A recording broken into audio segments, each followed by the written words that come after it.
Today you are going to create a whimsical, magical little world inside of a jar.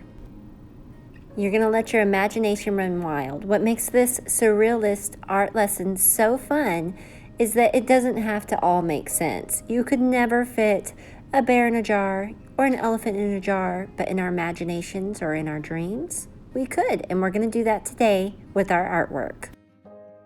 You're going to start with just your pencil and your paper and draw a jar as large as you can. So starting at the bottom, I'm going to draw a horizontal line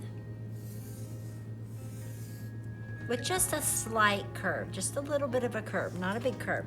And then I'm going to draw 2 vertical lines on the end. Sketching light until you get it right. Now we need to draw the lid. You choose how to draw your jar. I have a kind of a honey pot jar here with some ruffles. I have a basic jar here with a nice screw top lid. You can change your jar up however you'd like, just draw big.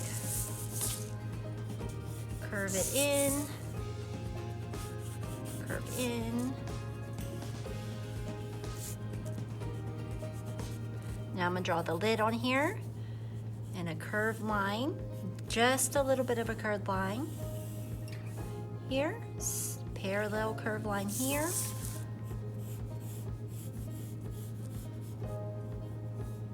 And a curved line going upwards to create kind of an oval shape at the top. Now I'm gonna outline my jar with Sharpie and erase all my extra pencil lines.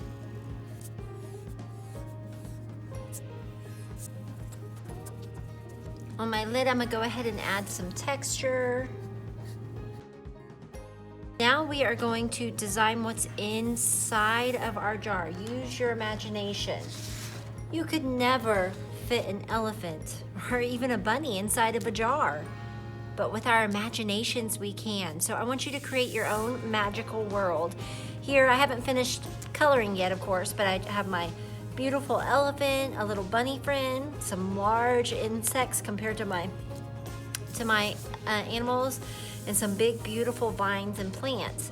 So your jar is like a dream, right? So create your world, create your dream inside your jar. I am starting by sketching out my flamingo. So I'm drawing a little friendly flamingo and I'm sketching light until I get it right. If I need to erase, which I often do, I want the pencil lines to actually erase. So try not to press hard and try to control your pencil softly and sketch lightly. And now I'm drawing a friendly little bear here. Now a flamingo and a bear would never be best friends in real life. But why can't they be in my dreams? Why can't they be in my surrealist artwork, right? So here I have my bear that I'm sketching and my flamingo. And I am going to draw some beautiful plants around it. I'll draw an ocean behind it and just make it look as whimsical and magical as I can. And when you're done sketching, get your Sharpie and trace all of your pencil lines and your eraser and erase all the extra pencil lines that you can see. Now we are ready to color. So with your color pencils, you want to color all your animals and plants and sun. And try to add a little color value in there. As you can see on my bear and my flamingo, the edges are just a little bit darker than the rest of it to try to give it some color value, as well as on some of my flowers and my sun. Add details and lots of color. And here's the other piece that I was working on. I went ahead and colored it so you could see what that would look like as well.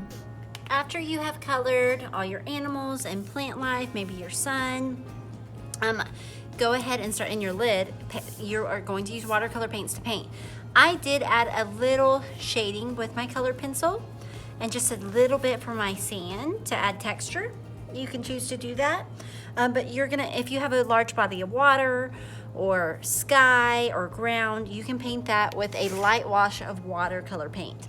So you don't want it to be really dark. I'm just gonna take, for my sky, I'm gonna go with because I have water here, I don't wanna do blue and blue.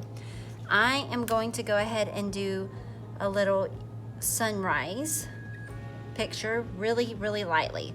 So I'm gonna take some of my paint and move it over here, add some water, and get a little light wash over here so that I know that my paint is light. Okay, so there we go. Just a little bit on there. And I'm going to just lightly paint my sky.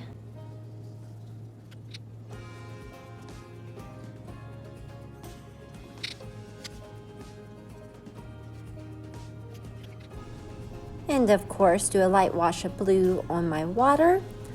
And I'm doing a light wash of orange and yellow, a little mixture of it, on my sand. And now for the outside of my jar. If I had a lot of blue in here, I would probably choose yellow to paint the outside.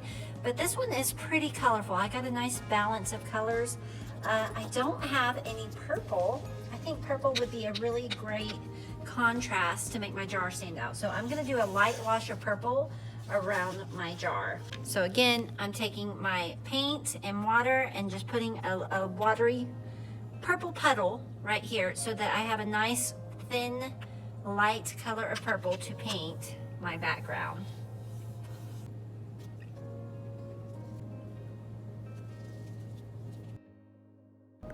I am really pleased with how this artwork turned out.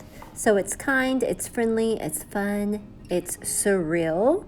Here's the other one. I went ahead and painted it. I have the blue and green on the inside and the yellow paint on the outside so that my jar stands out. I hope you guys had fun doing this. I can't wait to see where your imagination takes your art.